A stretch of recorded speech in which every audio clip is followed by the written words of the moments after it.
stoked for that. We're just waiting on Murloc Geniuses to ready up, and we're going into game number 1 here. Yeah, so I'm wondering if Murloc Geniuses are going to let Kerrigan slip through. I wonder if there's anyone on Astral Authority that actually plays that hero. I know Equinox, back in the day when he played for Astral, was the dude to go for Kerrigan.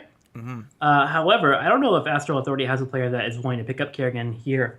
However, if she is still a strong hero and her days Infernal Shrines, it might still warrant a ban. But you can tell Murloc isn't really dabbling around with that hero in any way, shape, or form. I believe she was banned in the last 3 games. Oh, is it good to go now? It didn't refresh for me. It should be. I'm gonna refresh. Nope. Murloc Genius is already up. Never mind. Doing new.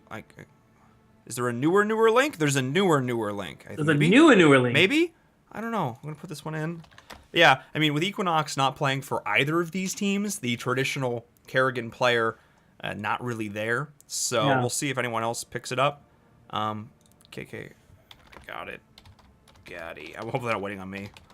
Say ready in chat. So there we go. Everyone's in the game. Everyone's here. We have 1.5 million observers, and the draft link hopefully is secure for these teams. And we're just waiting on the ready up here. The map is going to be Infernal Shrines, a map we've seen quite a bit of today. A map that everyone likes. I enjoy it. I don't remember when it came out. People were sort of hesitant about the way the objective works. Like, oh, something that goes after heroes, that's going to be broken. But it ended up just being a ton of fun. Yeah, that seems to be the case with a lot of new Battlegrounds that kind of change the mold on how the objectives work. Before then, it was usually all split push mechanics, and there was nothing really that goes after the hero. But now with the Punisher just going straight for your opponent, people had to learn how to adapt and play around that. And I think that's cool. I think it's kind of fun that Heroes has this kind of Battlegrounds. And it kind of paved the way for a map like Towers of Doom. So I'm down with it. It's probably my top 3 Battlegrounds now. But it looks like we are now into the draft. Greymane banned out. Astral Authority, obviously seeing a few of the games that Caterpillar has been running. And then Tassadar banned out from Murloc Geniuses. Yeah, I think this is smart. Denying of the Tassadar early, really negating the melee assassin threat coming in from Astral Authority. And I like this first pick Falstad. First pick Falstad, something we pretty consistently see. Kalthos obviously is still on the board, but Murloc Geniuses is saying that they're favoring even more. And you talked about the Kerrigan. Are they going to let it slip through? The answer is yes, and Astral Authority will absolutely take it. All right, so Kerrigan ETC. We saw this combo earlier, ETC being the strong warrior that can get the engages. You kind of let ETC lead the pack, and have Kerrigan be the follow-up here. So a great start here for Astral Authority. Their team comp has a very strong foundation. Murloc Geniuses on the other side already has what they want. They have Disengage with Falstad. So good pickup for them as a first pick, and then Sonya Uther. So now they have the ability to kind of control around the shrines here, but they also prevent Uther from being there for ETC and Kerrigan. Uther just does such a good job synergizing with those 2 heroes that you just can't let them have it. Yeah, absolutely. And with the new W build that we sometimes see coming out from Uther, his wave clear actually isn't getting that bad. His range poke is not too bad either. So I like this pickup here. Obviously, the classic Uther Sonya, we've seen it. We will probably see it until the end of time. Throw that D-Shield on her, let her go in at half health. She regens all the way. Gets extra value on this hero with that War Paint. I like it. Also, you're going to have Cleanse. You're going to have a way to deal with this Kerrigan, and you have lots of CC. I really like this. You can cleanse someone out of D-Shield, out of Mosh Pit, D-Shield them out of it as well, and ETC might not get as much value as he normally might. So a Nubreck being the ban here for Astral Authority, which means 2 things. One, they could think that a Nubreck's probably one of the best follow-up tanks available for them, especially with Sonya because of CC. Can't prevent Kerrigan and ETC from going crazy, but it also gives them the option here to pick up Li Ming if they would like. So I like Murloc Geniuses banning out the Kalthos here.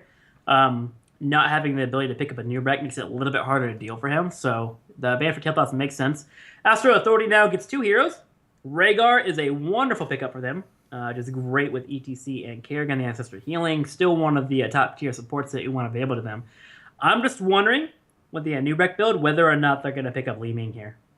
I'd almost like them to pick up an Arthas. Yeah. Maybe not necessarily in this slot, but I would quite like to see it. You see the classic pairing of Kerrigan Arthas, lots of lockdown, good AoE on the shrines. The slows are going to get a lot of value into Sonya. I would like that here, but I really like the Sylva. I also like, they're deciding, they're saying we don't have to pick up Rhaegar. Rhaegar is not picked up for MG. It can't be banned. they are opting to pick it up here. I think this is solely to hide the last pick, and Lunara is still on the board, and we talked about it earlier, how good Lunara is into Uther. Yeah, Lunara could be a really good pickup here. I'm a little fearful that she might not be the greatest follow-up for Kerrigan and ETC, but I think I agree with you. If they can get through this entire phase without another support being picked up, Lunara definitely becomes available pickup for the board. I like Sylvanas. They needed some kind of wave clear. Obviously, ETC and Kerrigan just aren't quite there for it. So solid pickup, and oh my golly, we will be seeing the Medivh pickup. I love it. I saw some great Medivh play this week. Vox Nahili showed us the true power of this hero. It was the first time I've seen him played at a really high level, and I'm actually going to have to go with Johanna. And you're right. I said Lunara, but you said not having enough burst damage with the Kerrigan combo, and that's definitely a factor here. I agree. It's sustained damage from Sylvanas, a little bit of sustained damage from Rhaegar, but burst from Kerrigan. They really don't have anyone to round out that combo. But now with the Force of Will coming in, talk about denial. Kerrigan goes for a combo, Force of Will, no damage taken. You've basically got a D-shield on a very short cooldown. Of course, obviously the CC still goes through, but I really like this pickup. Talk about a denial for the Kerrigan here, and what does Astral do with this last pick? Yeah, and again, the denial of the Force of Will is good as well, but the Polybomb, amazing, because ETC, Rhaegar, and Kerrigan are most likely going to be near each other at all times, and now you suddenly have that Polybomb that could chain to many targets. You also force the opposing team to get a ranged damage right away. They don't get any more melee, and Tychus will be the pick. Also, Line of Sight can also be a good pickup here from Medivh too. They just have so many options with him. I like the pickup. If he's played well, he can really just kind of take Murloc and let them have so much control in these fights. But Tychus, the final pickup. Yeah, absolutely. Into the double tank. I like this. Double warrior, I should say. Someone is not really a tank, but I very much like this pickup here for them. Just the god. Yeah, exactly. And I really liked that build we saw earlier going into the full sustain. She was such a persistent threat in the fights, just, really able to endure here. So we'll see how this ends up going. I love Medivh. I think for me as a support main, I love characters like this. Yes, he's not technically labeled as a support, but I love seeing him in this slot, just giving a lot of utility. These utility heroes I'm a big fan of, so I'm really excited to see. And the Skinergy coming out from the side of Murloc Genius, I'm quite enjoying. Yeah, they're pulling it off. Good for them, man, making that red tent workout here. Love it. But yeah, looking at the draft right away, I kind of feel like Murloc Geniuses may have it here. Mm-hmm. I think there is more potential for Astral Authority to win the push game and maybe even do better at Mercs. They have Rhaegar, they have the threat of Kerrigan ganks being there, so they might force Murloc Geniuses to play a little bit more passively in their lanes and not try to get too aggressive.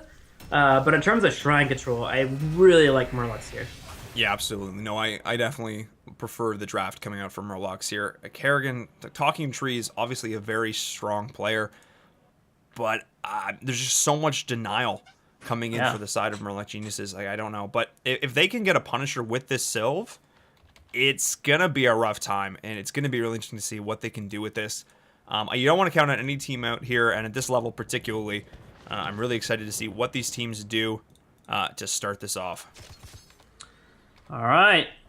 Well, here we go. On the far left, Astral Authority. We got ETC with Battery, Cladius on Tychus, Frozen X on Sylvanas, Talking Trees on Kerrigan with that sick purple combo skin, and then Dark Chimera on the Rhaegar, help out the support. Yes, and on the right-hand side, we have Murloc Geniuses. We have Fury on that Johanna Cawthonluck playing that Falstad. We have Psalm on the Medivh, June playing the Uther, and Cattle is rounding out the roster on that Sonya. The standard poke from Cawthonluck setting straight to the middle, and we have everyone else moving down to the bottom right. Sylvanas going for that quick attempt at grabbing a tower here. Psalm does scout it immediately here, and the rest of Murloc Geniuses starts to rotate. Sonya going top, Johanna middle, Falstad, Uther, and Medivh should be able to handle that nicely. So nice denial by Murlocs, paying attention to Sylvanas. Yeah, absolutely. So Really liking sort of this initial play here. An initial Sylvanas cheese. This is not my obs. There we go. Trying to find Miwa here in the observer link for you guys, because if we've got him in the game, we might as well use that fantastic observing talent. And I like this. Already splitting up here, already getting that value in, but batteries coming in. The great force of will, though, denying in this damage, and Fury is going in the combo, getting not a whole lot done. The portals are coming down, giving them an escape if they need to get out, but Talking Trees is getting chunked off the back of this. Dark Chimera is going back in. But I don't like this, man. That Force of Will got so much value, keeping Chthon nice and healthy. Yeah, I do like how Astral is playing it, though. They use ETC to get the engage on, force out the Force of Will first, and then have Kerrigan going for the combo so they can get that value out of her damage. But yeah, you're going to have to be really on point with that, and we're going to need to see Medivh make sure that he is on the correct track to make sure to deny as much damage from the opposing team as possible when he hits those Force of Wills. Yeah, absolutely, and I like this, using the Johanna, getting this in here, but Psalm is just actually down, just looking around here, and in the mid lane, here we go. The return, I have to say, both teams have decent, sizable amounts of wave clear here, so it's exciting to see that, they're not being afraid to stay calm, on these rotations. Neither team is really giving ground, and I like how, neither one team is sort of running this. Both have taken turns to sort of be the trendsetter here. All right, with Shrine the very far top lane, it looks like we're going to be having a level 4 potentially go over here to Astral Authority a little bit on the earlier side, especially if they're able to catch somebody on rotation on the right side. They do have a really good comp for picking off opponents as they are transiting their way to the top lane. Caterpillar will play a little bit more passively here, pulling on back. I like the play, just waiting for his teammates to show up as they secure level 4 for them. And now the Shrine phase is underway as Kerrigan will start grabbing as many minions as they can. Yeah, and I really like that level 4 talent coming out for Medivh, that bird's eye view, just increasing that vision here. And the portals are coming in, going to be a nuisance. It's something that the side of Astral Authority is going to have to deal with this whole game, but Cladius is chunking down Psalm here, and Fury is going in, trying to put a bit of pressure on him. But up in this top lane, the Force of Will denying all the damage onto Cattle. He's now going in, but Fury's taking a little bit of pressure in the back line. These daggers coming in from Sylv are going to start to stack, and Astral Authority is looking to come in here. Yes, the aggressive power slide. They're following up on this Psalm, though. They've got these portals. Thinking with portals, they're moving in, though, and Talking Trees is taking a lot of return damage. They're trying to turn this. Both teams are getting whittled down. The daggers from Sylvanas trying to get it done. Cladius as well, but so far no one has fallen in this fight. Yeah, so back and forth. Tychus was starting to get a lot of value there, but finally Caterpillar was able to get on top of Tychus to start applying that slam damage, which really allowed for them to push back this entire fight. Now, both teams are tapping well, and it looks like we're going to have one more back and forth here before we have another engagement. There goes the combo here from Talking Trees, but it hits nobody, actually. He pulls everyone towards him, but no one actually gets CC'd, and that will be the death of Kerrigan and Sylvanas.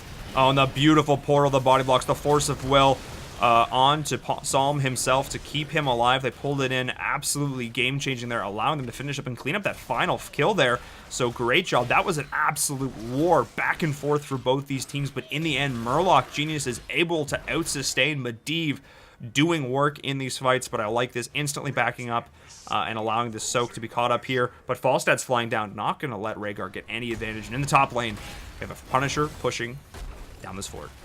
Yeah, and that's kind of a shout out to Kerrigan and how volatile she can be. If you're hitting your combos, my golly, can you start winning a team fight. But that combo being missed at the Shrine there literally cost the fight for Astral Authority, which is very, very scary to see. Talking Tree's got to make sure that he's landing those, because he actually hit 3 people, which is he. Unfortunately, his W was a little bit too far forward, and he missed out on the combo, which allowed for Murloc Genesis to just kind of move their way through that team fight and secure the entire win and get that Punisher. They are now a full level ahead, it looks like, as they are level 7. They're starting to do what they do best, and that's grab mercenary camps. Yeah, absolutely. It looks like we are going to see the Master's Touch coming in at level 7 here for Medivh. I like this going on with that quest talent. Overall, pretty standard builds coming out so far from both these teams. Not really seeing anything too out of the ordinary. We're not going to see that level 1 talent coming in from Kerrigan that we've been seeing a little bit recently. And I like this, opting for the Lightning Bond as well from Rhaegar. This is an ability that I quite enjoy. Yeah. Gotta love it. Good pickup there from our team. So now we're keeping up the mercenary camps here. We have Sonya pushing down the bottom, Fawcett helping him out as well. And Caterpillar, again, just staying on top of that aggression here. Master Touch being grabbed by Medivh. He'll start moving towards that wonderful Q ability. Increasing the damage dealt by 75 and cooldown average for hitting a hero down to 1 second. Allows someone to really spam up that damage if it gets enough procs here. It only has to hit 30, I believe. Yeah, hit 30 heroes without dying, by the way, too. So keep an eye on that. Yeah, it's definitely works a little bit like Wise and Duelist. You don't want to die. You want to keep that up, or a Gathering Power. So going back in the day a bit, and I like this. You know, it shows the confidence in their play there. I really like this. And once again, we talk about the Merc pressure, Murloc Geniuses, but for the first time, we see pretty much the other team is exactly on the same pace. Both these teams are going to time this out because the next shrine is going to be spawning, and both these teams are going to have these Bruisers capped near identically, getting this pressure in the top lane, so neither one has to worry about it too much going into this next shrine phase. Astral needs to fight right now, but Psalm is doing a really good job of using that bird's eye view to make sure that he sees where the engagement are coming from, which allows for his team to play passively enough to get to level 10. Falstad soaking the bottom, you have Johanna and Uther, which are pretty much unkillable in the way they are placed here, allowing them to get that level 10, and Medivh at the top also pushing down that lane, getting that level 10, and that will allow for Murloc Geniuses to get a nice lead on this Arcane Punisher. Yeah, I like this. They just have Sonya. They're not opting to lose Soak in any lane, though. They're not over-committing to this. This is an interesting play. Oh, the wow. Bless Shield, though, in the bot lane. Missing Fury. Not going to connect with that. That was actually a big deal there. Not getting that hard engage. But in the top lane, Medivh cleared that out. So the Bruiser camp is going to be pushing in. Level 10 is going to be reached any second now for the side of Astral Authority, and they're going to want to fight with this. Only 26 Skeletal Defenders are capped. They do have a chance to come back, and this level 10 is being reached. The fight is here. They're looking to try and come in on this now, but 31, this is a pretty sizable lead for the size of Murloc Geniuses, and the drill is going down.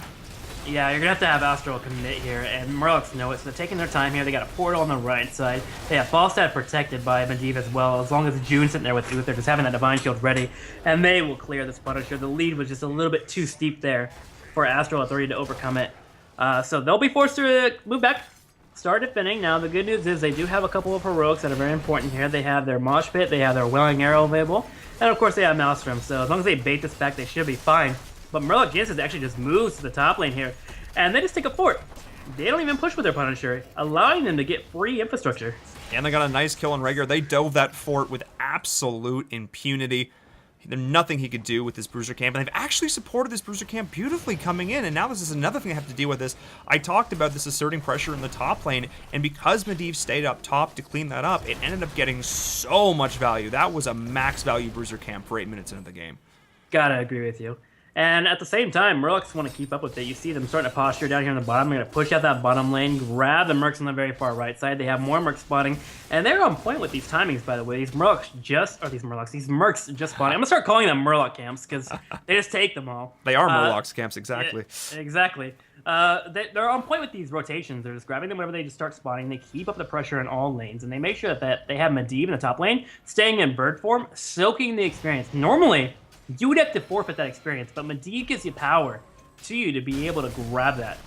Yeah, but down in the bot lane, Cattle's in a lot of trouble with a beautiful Divine Shield, but in return, the Maelstrom Talking Tree, the Great Silence, the Ancestral connecting as well, the Mighty Gust to disengage, and Talking is going, this ain't connecting with the two-man stun. Beautiful job, but Fury is having none of it. They're turning the Great Shrink where the cleanse is there, though. They're coming back on this. What a back and fight. Fourth fight. I was not sure who was going to win that. The beautiful Divine Shield, though, onto Caterpillar kept them in that. Yeah, I think that Shrink Ray was actually pretty important there. One prevented Kerrigan from getting the two auto attacks off from doing the full damage that it normally would have done, allowing Sonya to actually live through that fight, allowing for them to turn it around. June, again, just really continues to impress as a support player here. He's making sure to hit these pivotal timings that could be important for the opposing team to win a team fight. Yeah, absolutely. That was pivotal timing is exactly it. Knowing when, like, they've thrown enough on it that he's able to regen. He's not throwing it on it instantly, so they're actually getting value, but the polybombs coming in onto Kerrigan in the mid lane. Talking Trees is just going to walk out there. Not enough follow-up. They did. Bless Shield was not actually used there. I'm kind of surprised that they didn't opt to blow that there. But in the meantime, level 13 is reached for the side of Murloc Geniuses. They've been picking up these 13 talents, but it's on the verge here for Astral. I would expect them to get 13, come up here, and this is probably going to be the most even fight we've seen yet this game. Yeah, right now in terms of positioning, Murlocs has a little bit more of an advantage here. Johanna's going to start getting picked up, but it is Johanna. Should be able to start sneaking away, and I believe she still has her Iron Skin as well. Hasn't quite procced it. Falstad in the middle lane is going to start rotating in, and now Medivh turning into a bird will start to come in for the flank here. Caterpillar just trying to stay alive here. Kerrigan looking for a potential combo. Isn't quite seeing it. There it goes, but misses. Once again, laser comes out from Cladius, but the entire team of Astral Authority is starting to retreat into this corner here. Fury trying to hold down the line. Another Force of Will DC'd. once again will help out, but some looks like he will disconnect, and we will go ahead and pause it up real quick. Yeah, he actually DC'd at the start of that fight. You could tell they were trying to hold it off to not trying to 3-2-3 pause this, but they ended up having to as that Johanna bot just started wandering into the enemy team. So that's not the best time for Fury to be disconnecting here.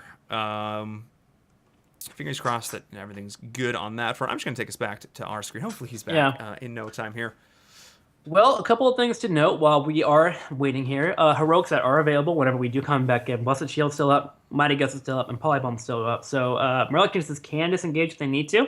They can also control the fight if they would like to. At the same time, ETC has Mosh Pit available, Kerrigan still has Maelstrom, and there is Welling Arrow. So in terms of actual fighting, it seems like they're relatively even on Heroics and big potential plays. Now, Fury is at about half health here, but again, when we do come back, it's going to be a matter of mashing buttons right away because there are a couple of really important things that could happen. Yeah, the big thing for me is, they've got Mosh Pit, got Wailing Arrow, and they've got Maelstrom. However, all of this can be denied by a Polybomb, by a Mighty Gust, by a Blessed Shield. So, watch for Medivh to instantly Polybomb the Maelstrom. If you can deny out that damage, that is absolutely huge. And especially in this tight choke, watch for it to start bouncing like a fiend. Couple that with a Blessed Shield, you can just have lockdown for days.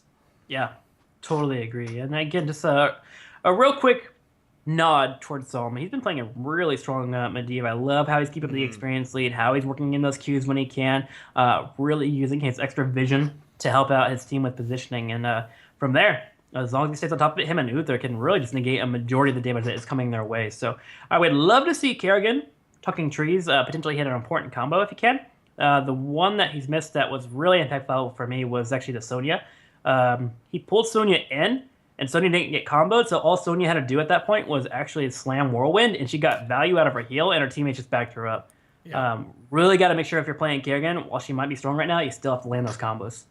Yeah, that's a big deal. And keep in mind, obviously these players are used to juking the combos, so it's not necessarily going to be as easy as, say, your average Hero League game to land these. So we'll see what happens. Fury's apparently DC'd again. He's trying to get back in, having some internet issues there. Fingers crossed everything's okay and he can get that result. But yeah, no, the Force of Wills from Psalm have negated so much damage. So much damage. He says he's only done 3.8k healing to allies, but it's been a very crucial 3.8k, and apparently he's back. Apparently, okay, maybe not. Oh. Shrug. I have no idea. Hopefully it works out. Miwa's already starting to get the countdown, though, but it looks like they're not ready. But, yeah. The Force of Wills has been impactful. There is one thing that the Astral Authority should make sure that they are taking into account. It's that you can still CC the opponent whenever they use Force of Will. So having ETC engage is great because you're not missing out too much damage. It does kind of chunk people for a little bit of the damage, but getting ETC engaged and forcing out that Force of Will allows for you to set up the Kerrigan major combo, which I think is the majority of the reason why they picked Medivh. They're trying to get the Ply Bombs off when it's important, but also stop the combo damage because the combo damage can be pretty impactful, which is interesting to note because the Kerrigan build that's been popping up has been the extra damage on the W and the E, but Tucking Trees has actually gone full Q build, which is great around the shrines, but I think also a major decision into going with that build is because there's no point of trying to go for a combo build if a Force of Will is a spammable W that Medivh can pull off. So something to note and something to play around. Yeah, exactly, and it's interesting to see, we talked about the rise of Kerrigan, but we didn't talk about the rise of Medivh. And I feel like these heroes are such a natural pairing both together and as a counter. Apparently they're good, so fingers crossed that everything's going to be A-okay here. I'm going to bring us back into the screen. Everyone says they're ready. Miwa's getting us back in the game. Thank you so much, sir. And we're going to get right back into this as the fight continues to rage on. The instant Mighty Gust from Cthulhu look, but there goes the Mosh Pit, and there goes the Polybomb from Psalm, so that means Kerrigan can actually now go in for an engage here. She's waiting for them to walk to this choke if possible. And right now, we're seeing Astral Authority fighting back here, trying to clear their own minions. Caterpillar leading the charge here, looking to try and secure as many minions as he can. And there goes the Force of Will again. Battery getting a nice power slide. There's a combo on a couple of members, and now the Maelstrom has been popped in Barrow. Yeah, and they're going back in, though, and Kerrigan is going to fall. June was doing so much there. The stuns came in, battery as well, and they're chasing. These Force of Wills have gotten so much value, and the portal's coming in. They're chasing down Cladius. There's one. There's gonna be two. No, the wolf. There it is. And Dark Chimera is going to escape as well. Beautiful job cleaning that up. They also got the Punisher off the back of this. Wait, what is that portal? Medivh is chasing Rhaegar? What even is this right now? Alright, the aggression is just a little bit too much here. Murloc chances just keep pushing out. They can definitely get the core here. And the core will award them level 16. Start asking yourself, do we go for the all-in and potentially take the game here? A lot of important heroics are down for Astral Authority. Ancestral, Moshpit, and Maelstrom. But it looks like Murloc's going to go ahead and play a little bit safe here. 3 levels ahead. No real reason to kind of throw the game. Although they haven't lost any infrastructure, I wouldn't mind getting some core damage here. They're going to pull back and just grab Mercs instead. You know what? Yeah, I'm going to get some core damage, but there's really no reason to go aggressive there. I mean, yeah, you're right. They're in a perfect position. There's really not a lot they can do. But you know what? They're just going to try and push out the rest of the map. They haven't opened up the rest of the map yet.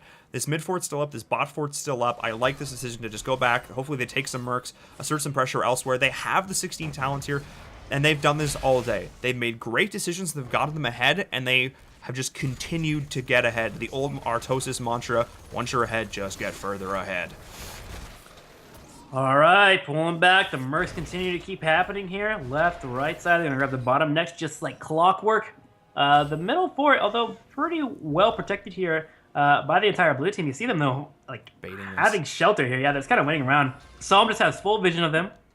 Bird is relatively annoying. At the same time, Kerrigan's in the top left corner defending his push, which means Murlocs, with that level 16 lead, could force a fight. But they have to be careful around ETC.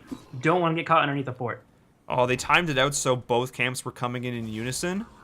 What a nice little heads-up play. This is the min-maxi play that I absolutely love. I mean, Sylva's going to do a pretty good job chunking these down with the Shadow Dagger, but overall, still phenomenal play coming in. And Fury taking a lot of damage there from Cladius, and I have to say, Cladius sort of the unsung hero so far. He's been doing so much of his team's damage in these fights. I'm really impressed with the play so far, because he's done a pretty good job keeping himself in the back, but also dishing a heavy amount of damage.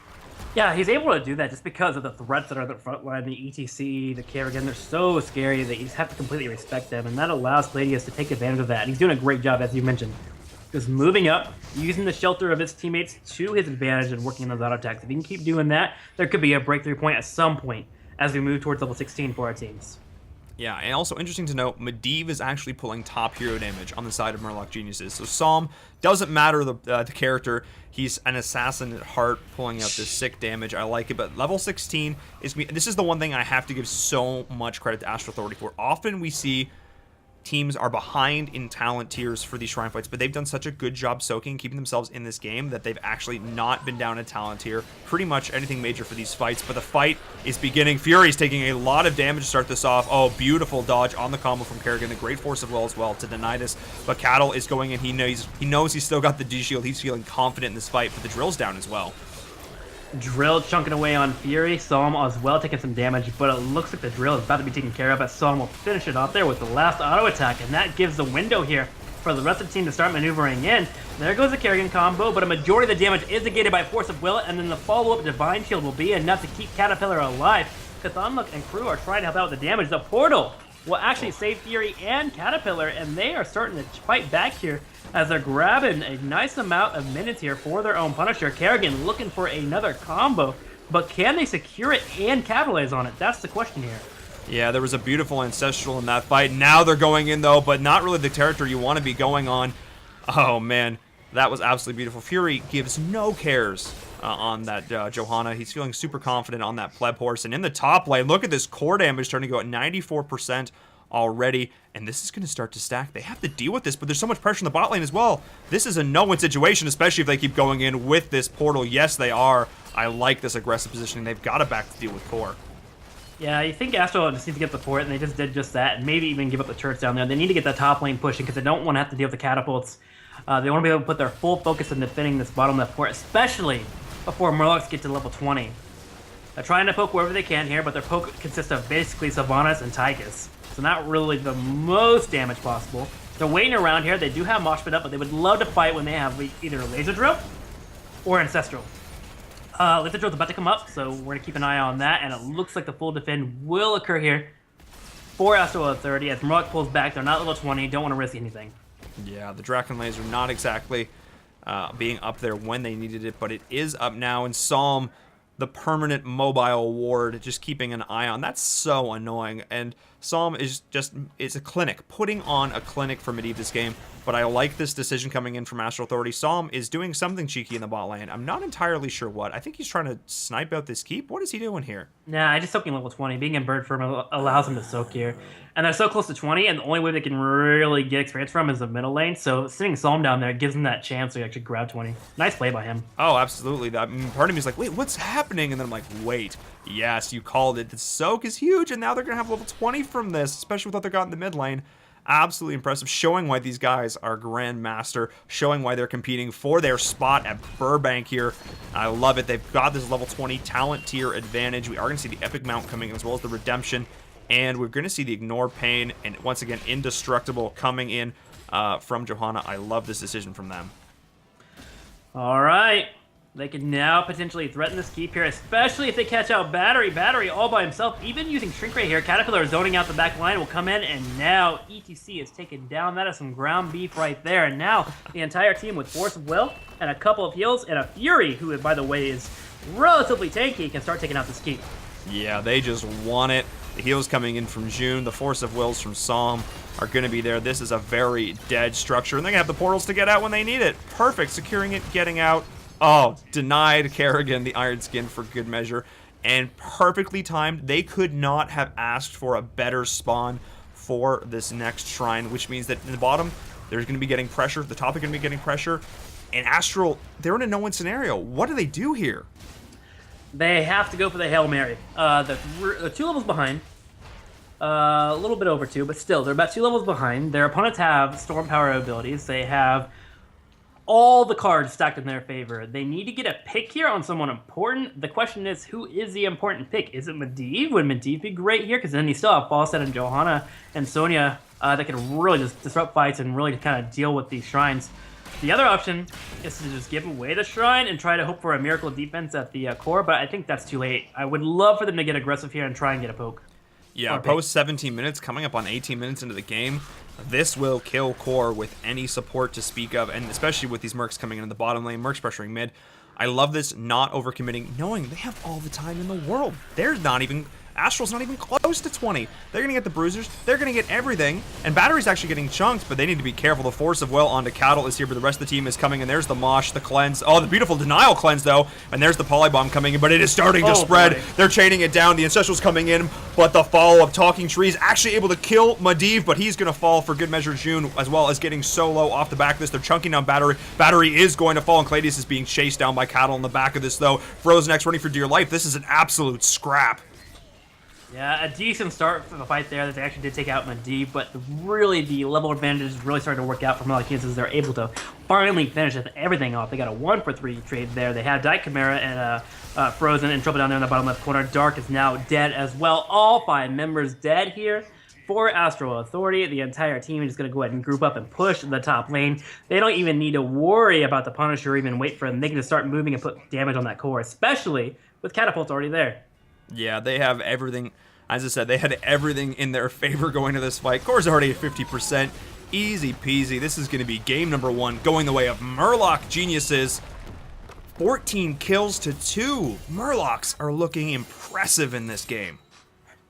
Yeah, Murlocs are really showing that they understand that when they get a lead and they can keep that lead going, and if they can keep waves pushing, that it's really hard for them to get beat here. Teams need to get a little bit better at wave clearing and really staying on top of it, because right now, in team fights, Murloc Geniuses seems to have all the check marks kind of checked here, as they continually keep pushing waves to keep the mercenary camps with the pressure, and they have the patience to wait for them to have the right engagement. This team just seems to be a little bit above all the rest right now as we continue to watch them move throughout this bracket. Yeah, for me, it's their decision making when it comes to just, I've said this over and over again, I'm going to keep being the one to harp, is the Mercs. The second they push every lane forward, they back up, they get Mercs. Medivh is soaking like a champ 24/7 here, getting them so far ahead. and their prioritization of, I love Sonya. Like they're the only ones so far who've really been playing Sonya in this tournament, and Sonya's been an absolute beast, an absolute monster. And the Medivh players just like, "Go have fun. You've got many D shields, friend. Enjoy. Go have fun." And just allowing Sonya to play in these fights. And the portals were so on point. Psalm, for me, just MVP of that game. He got killed once, but it didn't even matter. He got so much value for his team. Yeah, the soaking as a bird was so helpful for him. Already ahead. Sometimes in those scenarios, when you're ahead and you push lanes out, it actually benefits the opposing team because you actually can't soak experience too to stay in a scenario where you're moving towards the next goal. So you just grab mercenary camps instead, which in a way feeds experience to the opposing team at the same time. But Medivh kind of negates that, and he did a really good job showing that off in that game.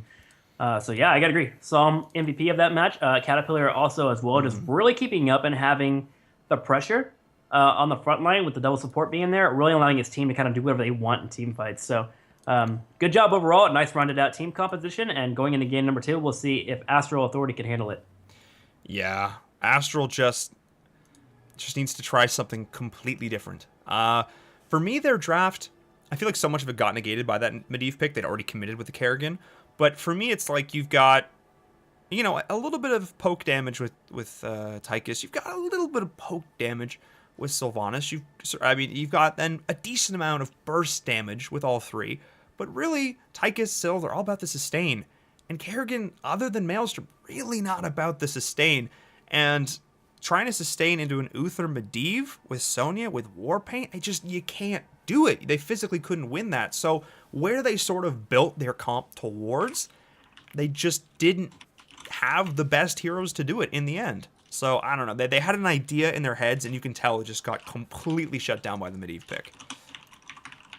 Which is great to see. I love watching Medivh getting picked up and used in high-level tournaments. For a while, we were kind of worried whether or not Medivh would be a hero that people want to pick up, right? But now suddenly you see Kerrigan, a hero that is borderline OP in the community's eyes, but Medivh being a hero that can negate all of that and really help out in teamfights, especially with the second support, shows that there are counter strategies and you just need to find them. And Murloc is putting that on full display, which is great to see. Super awesome. Yeah, absolutely, I agree. And it's interesting to note, the idea that he doesn't necessarily have a high win rate out in the community at large because he's such a high skill hero to play. But when you see them in the hands of a in a very highly synergistic environment with everyone on voice comms and everyone's communicating and he's really just being for the team, it's impressive to watch because you can see the true potential of the hero, something that you might not get to see in your everyday Hero League game, but when you see it in this context, it's so awesome to see. Like, wow, that's how the hero is meant to be played. That right there. Yeah, gotta agree. Well, we're in a lobby. We'll start up game number 2 pretty soon here. So yeah, if you could toss me an invite, I'd be good to go. Oh, you got it. There we be. Somehow Miwa's getting always thrown in that last ob spot. Feels bad, man. But there it is. So we're hopping into game number 2. It's once again going to be Dragonshire. Really excited to see this. We saw it last time, and Murloc Geniuses looked absolutely convincing on this map. Greymane, the 1v1s coming out from Caterpillar were instrumental to that. If I'm the side of Astral Authority, don't give them Greymane. Just don't do it. Gotta agree. And they banned him in the first game, so yeah, we'll see if game number 2 that's going to happen here. But it's obvious that Murloc has many strategies available to them here. So we'll keep it on it. Yeah, it seems like they feel very practiced to me. They feel like, and whoever's doing their shot calling, I'm really impressed. Imagine it's Cattle. It's so decisive. Like, the whole team is instantly there, and I feel like the little micro stuff too. Astral looked okay in that game. Once again, on the back foot. No one has been able to take the reins from Murlocs at all in any of these games. So I just need someone to disrupt and get ahead at level 1. No other team has been able to get ahead at level 1 against Murlocs. And Murlocs has just not looked back. Yeah. I think Astral had a couple of points there where they could have been fine in the last game. It was, I hate to pick on talking trees, but there were a couple of combos that were very, very important and could have been game swinging, or at least momentum swinging in that area, and they were not nailed. Going into game number 2, if they can hit those important pivotal moments, especially in the early game, like we saw in game number 2, that Murloc Geniuses were able to power through. I think Astral can put up a fight, so we'll see if they can do it here. Yeah, I agree 100%. You don't want to put too much on any one player, but you're right. When you're on the back of that, you're the initiation hero in that Kerrigan. You really want to make sure that you're landing everything. But obviously, nerves are on the line here. These guys are competing for a huge. I mean, this is for all the marbles at this point. The winner of this game, if Murloc Geniuses win this, they secure themselves the spot at the NA Regional in Burbank, California. The winner of that will go on to secure their spot in Worlds at BlizzCon. This match is important. This game is important. But you want to remind these teams, just take a breath, relax, and just go forward and play their game. I want Astral Authority to pick a draft that makes Murloc react to them. Gotta agree. So let's do it up, man. Game number 2. I believe both teams are getting ready to go. A quick update. Let's go ahead and check out the brackets. I believe Vox did win their round of 16 match. Mm-hmm. They are now playing against a Misfit Mafia in the quarter, so they will be taking on Team Blaze, whoever the winner is of that match. And then whoever wins this will be moving on to the finals. So, again, it's actually a relatively quick qualifier this week. Yeah, absolutely. I mean, only 19 teams. You can really make it a little bit shorter. But the draft is up here. And so far, pretty standard for both these. Did you get the draft correct? They posted it. We're good. Perfect. This is like the most standard. Tassadar, Greymane, Falstad, KT, ETC. Pretty standard we've seen so far in all these games. Murloc Geniuses have really been controlling Kael'thas in the games where he's not banned and showing him off. They used him against RFS to great effect, and with this CC train, like him and ETC can get kills early. Yeah, they certainly can. Just being able to stun lock somebody for 1.5 seconds, I believe, combined is a relatively strong feat to have able to use. So you want to make sure that you have those cleanses available for that combo, and make sure that you can kind of disrupt it. And looking over at Astral Authority, they have gotten Falstad. Their second and third hero pick will be here. So picking up Falstad gives them the ability to prevent those engages if need be. Uther will be their second pickup, which seems relatively a little bit early here. They seem to value getting supports early in their drafts. Yeah, I agree. I mean, new Uther is very strong. Not to take anything away from Rhaegar, though. Clearly, they're prioritizing him quite a bit. And this tells me they're probably going to want to go the melee assassin route here. If they're going to opt for Kerrigan, maybe you're going to pick her up here, maybe deny the Sonya pick. I don't know. There's a lot of ways that Astral can go with this. Greymane's been banned, so not able to have that at their disposal. But so far, not a whole lot of wave clear coming out from the side of Astral Authority. A little bit more in the Kael'thas, but I really want to see both these teams start prioritizing wave clear, because whoever can get ahead in these rotations decides the pace of the early game. Yeah, it's helpful. The quicker you can clear a wave, the quicker you can get down to a shrine and start grabbing those dragons. So yeah, I gotta agree with you. Zul is still on the table here. Could be a pickup. Again, I'm preferring Sylvanas myself a little bit here. A Nubrek is being highlighted here, which could be great against Kael'thas. So you can get that engaged in the back line. But Johanna will be the choice here for Astral Authority. Yep, and there's the wave clear we were talking about. She does offer quite a lot there. And Zeratul being hovered for Murloc Genius is interesting. Are they going to go for like squishy backline with this? That's a little bit indicative here. They're maybe going to want to focus more on the ranged assassins, or potentially a tracer pick here. Could be interesting, as Zeratul does fairly well into that hero. Yeah, I'm trying to read what they're getting from the draft as to why they want to ban out Zeratul. And I think you're right. It must be that they want to do it on their side. They want to get some kind of squishy back lines. So yeah, I think I agree with you here. We'll see what Murloc wants to pick up. Lunara will be the ban. Okay. I like this. Yep. That allows them to run with one support here. They're not forced to getting a second support, so solid ban from them. Allows them to be a little bit more flexible here with their fourth and fifth pick. I really like that. Because it showed, I said they want to go for the squishy backline. They have Uther. Solo support Uther doesn't do well into Lunara. It's reading out completely here. I really like that. But maybe Murloc Geniuses was baiting with that. Maybe they're actually not going to go that route, but they are actually going to go for Zagara. We're going to see her here for the first time. New Zagara being brought in here by Murloc Geniuses. Yep, it will be Nidus Network. Remember that Devouring Maw is currently banned out for this tournament. So Murloc Geniuses, they have relatively strong duelists. Kael'thas, Thrall, Zagara, they all can do relatively well by themselves in one-on-ones, but they also bring in a decent amount of CC. Zagara will be purely damage-based here, and also the one giver, if you will, of vision, which Murloc Geniuses seem to really favor on this map. Remember the first time they drafted Lunara? using that Wisp to their advantage, but now they have Creep Tumors. So that allows them to rotate between the middle and bottom lane very aggressively. And they seem to really appreciate being as aggressive as they can. Yeah, and a few picks were hovered there from Astral Authority, all of which would have been interesting. You saw Li Ming, you saw Sonya, you saw Zul. Zul ended up being the pick they went with here. Interesting to note, I don't find Zagara to be a solo laner anymore. I actually find she offers so much more in the rotation, supplementing those pushes, allowing her to get down that creep. The fact that she doesn't have that initial sustain in terms of health on creep anymore, I find doesn't make her the best duelist. So I actually would be surprised if we saw her in the solo top lane. I like taking the Thrall here, because Thrall against Falstad, that should be a pretty good lane, and Li Ming is the final pickup here. Real easy to land skill shots when someone's stuck in a bone prison. Yeah, I think I gotta agree with you. Thrall the top would be great. Zagara, again, being able to rotate between that middle area, as you would call it, the Bermuda Triangle. I stole that from Dread. It's not mine. Oh, did you? Yeah. As you would call it, stolen from Dread, the Bermuda Triangle would have 2 Creep Tumors, one on the left, one on the right, which means your rotations are relatively free. Also, looking at the opposing team, they don't really have a solid way of denying the Creep Tumors until they get that Burning Rage at 13, or if Uther gets a level 7, what is it called, Holy Fire? You can burn a W for it, but do you really want to do that? Yeah, I don't know. It's really kind of inefficient. Like, they have ways of doing it, but not the most efficient ways. So Zagara could be a pain for them. We'll see how it goes. Yes, indeed. Just letting the teams know that we are, in fact, ready to get underway here with game number 2 between Murloc Geniuses and Astral Authority. Once again, my name is Inverum, joined here by Trickster. Thanks all for hanging out, guys. We've got a couple streams of this game going, but if you're here, thanks for stopping by and watching this stream.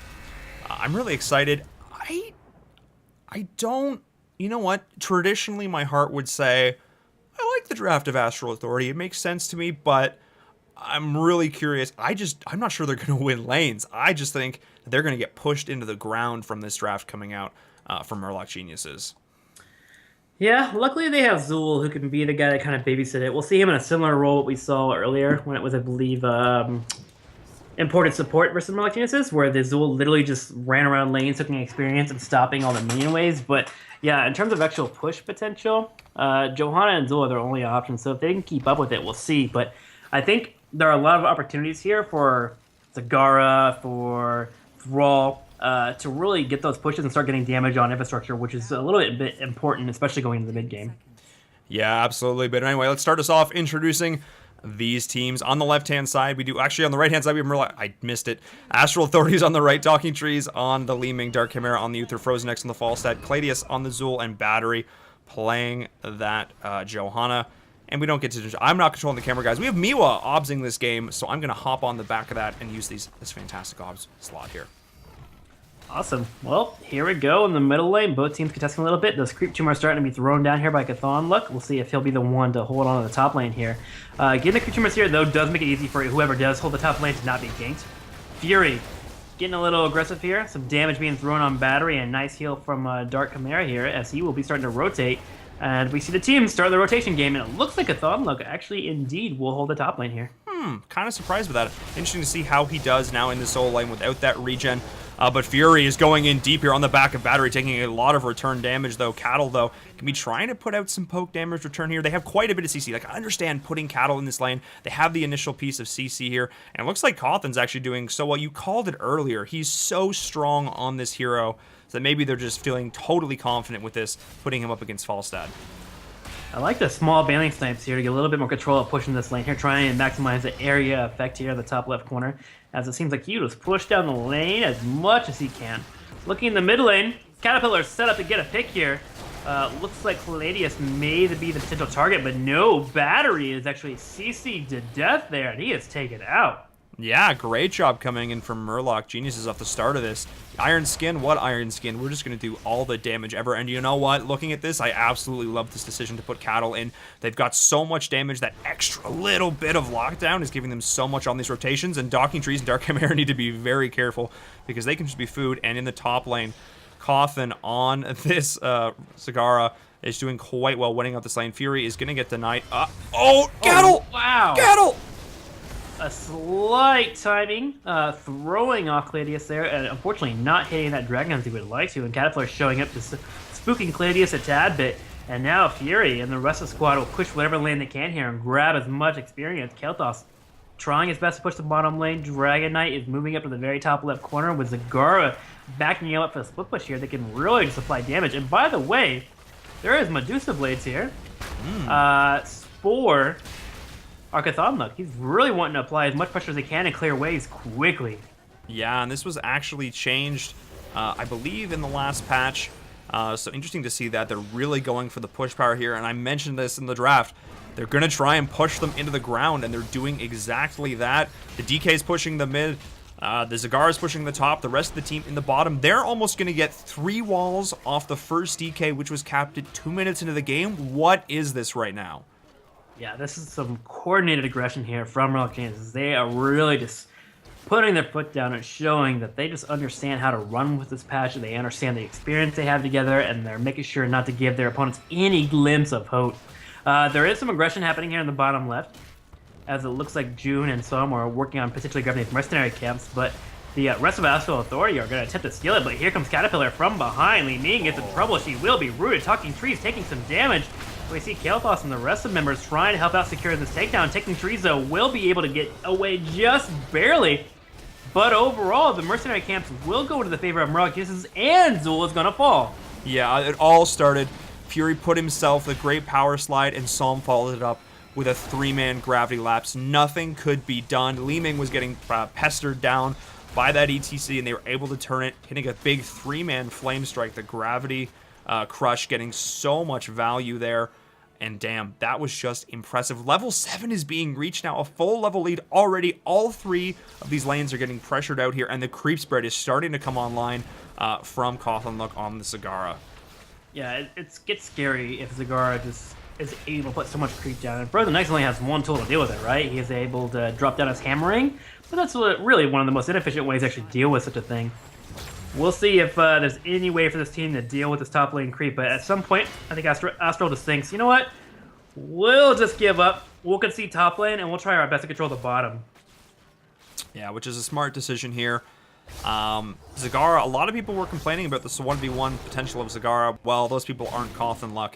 He's putting on a clinic here in this top lane, and you're right, the bottom lane does offer, and we're showing off this creep spread to full effect here, the bottom lane does offer the potential for 3 Merc camps to push. I like this, but I also like Murloc Geniuses timing out this Bruiser camp perfectly. Whoever is controlling their clock on their side is doing a fantastic job. But Fury, he's just going to power slide away. Easy peasy in the bottom lane. They still have a full level lead. They're not giving up an inch to Astral Authority.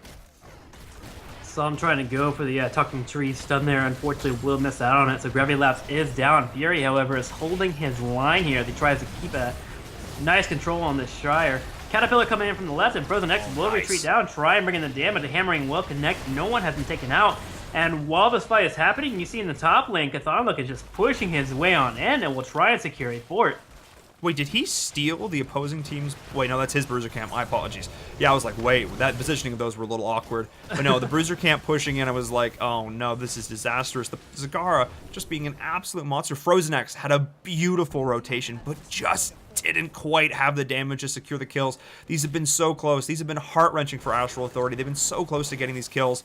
And great dodge there from Talking Trees on the Wolf coming in from Cattle. They're going to try and cap this out. They're going to have level 10. There's nothing that Astral Authority can do. And I talk about the driver's seat. Murloc Geniuses have firmly planted themselves in it. Yeah, that rotation by Frozen X would have definitely been worth it if they secured 2 or 3 kills and maybe gotten that shrine down there. But unfortunately, hindsight is 2020, as unfortunately that fort being taken down in the top right corner really hurt Astral Authority, and they are now in a very weak position. Zagara now rotating on the bottom lane, wants to start pushing down that fort as well. Yep, he can start rotating as much as he would like.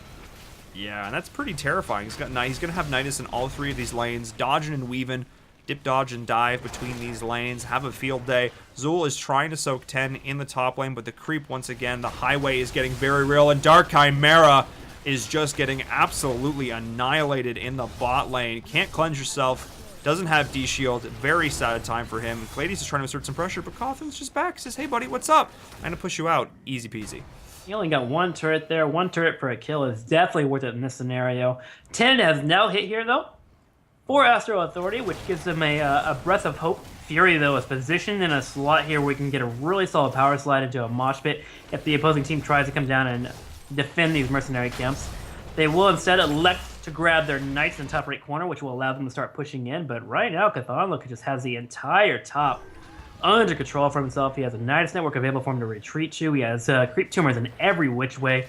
And really, in terms of map control, Murloc Geniuses is so far ahead. And this seems to be the story, really, of today's games for them. They just understand that controlling the map can secure them wins. Yeah, really taking it. I dubbed this new patch the Siege patch, and they're kind of showing us why here, showing the power of mercs and minions to the fullest effect here.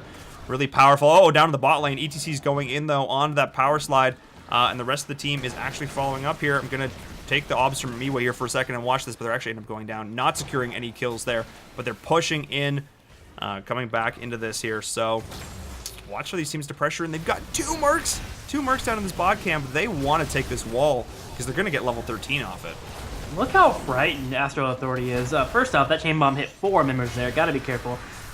They have all 5 members kind of pinned behind this wall here, and they have Zagara occasionally showing up, just kind of show herself, hey, I'm here. I can get here at any point if you would like to. And then she goes back to top lane and defends it. Now with Zagara here, you see the entire team fishing for this wall. They have a level 13 talent advantage. They have still Mosh Pit and Sundering available if they ever want to start a fight. So Astral Authority are just forced to just sit here in this pocket and play so defensively because they legitimately can't do anything as they've fallen so far behind already. Yeah, you made the comment, they're playing scared. This, to me, is exactly scared. And this has been sort of the, I think if there was any lesson that players watching this to take away from today, is if you don't play to win, you're playing to lose. And at this situation, they just have to play to win. They've got to get an uneven talent here, and they have to go ham, because if this continues the way it is, they're going to lose anyway. They might as well go off. They might as well try and make something happen. The beautiful Iron Skin is coming in here, though. Oh, man, the Blessed Shield, the follow-up, the damage is here. They're trying to make it happen, but they don't have the talent here, and they're going to pay for it. His battery is getting absolutely chunked, but the beautiful Mighty Gust from Frozen X to disengage is going to keep his tank alive. But in the mid lane, this DK could very easily go the way of Murloc Geniuses. Man, the Mighty Gust had to be used just because of the threat of ETC on a horse running towards them. That was actually a bit ridiculous and unfortunate for the opposing team having to use a pretty big pull down like that. And that will give the Dragonshire straight away to Murloc Geniuses. And they're looking for a keep here. The keep exposed down here in the bottom right corner. The rest of the team can start pushing on in. They have a creep tumor to watch over the flank on the back left corner. Nice placement there by Cthulhu. And Caterpillar just positions here straight away, start knocking away on the keep. Yeah, absolutely, and I like this. He's actually going to push Cladius back into the enemy team. He's going in, though. They're trying to engage onto Psalm. The Bone Prism is there. Oh, there we go, the beautiful Poison Nova, but instantly getting negated by that Ancestral. Falstad's going to fall. There's 1, there's 2, there's 3. The side of Astral Authority is just getting torn apart. They're going for keep. They might actually look to end the game here. Hackathon with the attempted body block on the Nidus network as well, dropping it down right behind an opposing member. And yeah, the keep now, or the core actually, just taking straight damage here. Psalm helping out with the auto attacks as well. June trying to keep him alive. Talking Trees now starting to get a few resets. However, Fury is blocking that. Cthulhu and crew nailing down the core here. They're going to get it down to at least 50%. Can they actually win the game here? Mighty Gust is up. They will push him away. The core is still low on HP, down to 16%, and it looks like Murloc Geniuses are feeling the risk here. Moving on in, 9%, 5%, 1%, and Murloc Geniuses will be moving on to the grand finals with a secured core kill at 10 minutes and 54 seconds. Yeah, guys, and with that, if my math is correct, they just secured their spot at Burbank.